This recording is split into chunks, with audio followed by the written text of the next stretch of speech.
नमस्कार दोस्तों, आज की कहानी का नाम है सफल बिजनेस। दिल्ली के एक भीड़-भाड़ वाले इलाके में एक छोटा सा मकान था। उसी में रहती थी नीता। उम्र लगभग 32 साल। पति अरुण एक प्राइवेट कंपनी में काम करता था और 2 छोटे बच्चे, नीला 8 साल की और नील 5 साल का। नीता का जीवन हर रोज़ सुबह 5 बजे उठकर घर के काम शुरू करने के से लेकर रात को थककर सोने तक सीमित था। उसके लिए सबसे बड़ी चुनौती थी रोटी सब्जी। मेट्रो सिटी की ज़िंदगी बहुत महंगी थी। घर का किराया, बच्चों की स्कूल फीस, बिजली पानी, रोज़मर्रा का खर्चा, सब कुछ इतना बढ़ चुका था कि अरुण की तनख्वाह बस जस तस काफ़ी ही पड़ती थी। नीता अक्सर सोचती, क्या हमारी ज़िंदगी सिर्फ रोटी सब्जी तक ही सीमित रह जाएगी। अरुण रोज़ सुबह जल्दी तैयार होकर ऑफिस जाता, शाम को थका हारा लौटता और नीता और बच्चों को घर और बच्चों के बीच झूलते हुए देखता। नीता की एक खास आदत थी, वो किचन में नया नया प्रयोग करती। कभी आलू से 4 तरह के डिश, कभी बची हुई दाल से पराठा, सूखी सब्जी से नए स्वाद।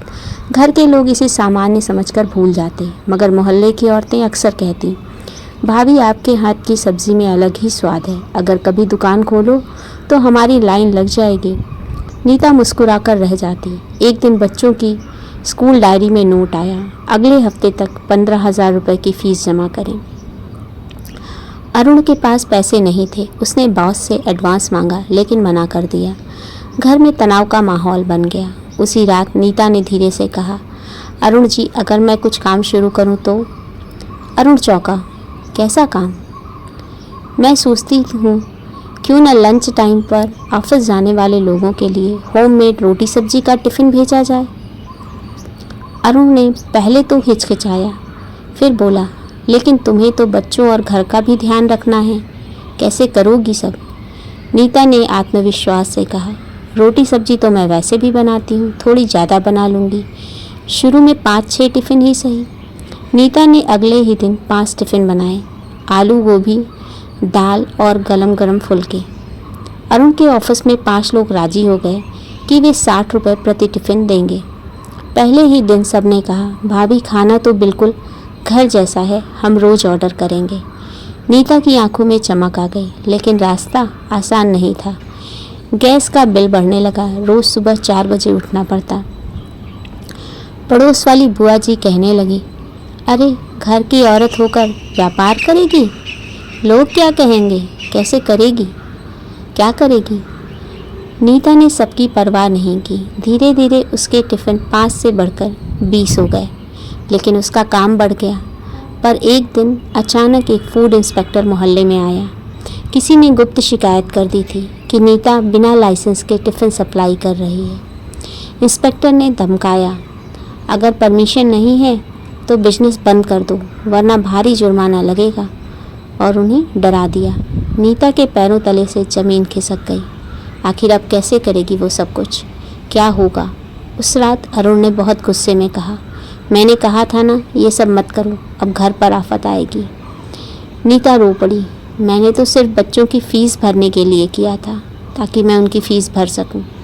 अगले दिन उसके एक ग्राहक जो वकील थे बोले, भाभी जी घबराइए मत, ये काम गलत नहीं है, बस आपको FSSAI का लाइसेंस और नगर निगम का एक छोटा सा रजिस्ट्रेशन लेना होगा, मैं मदद कर दूंगा।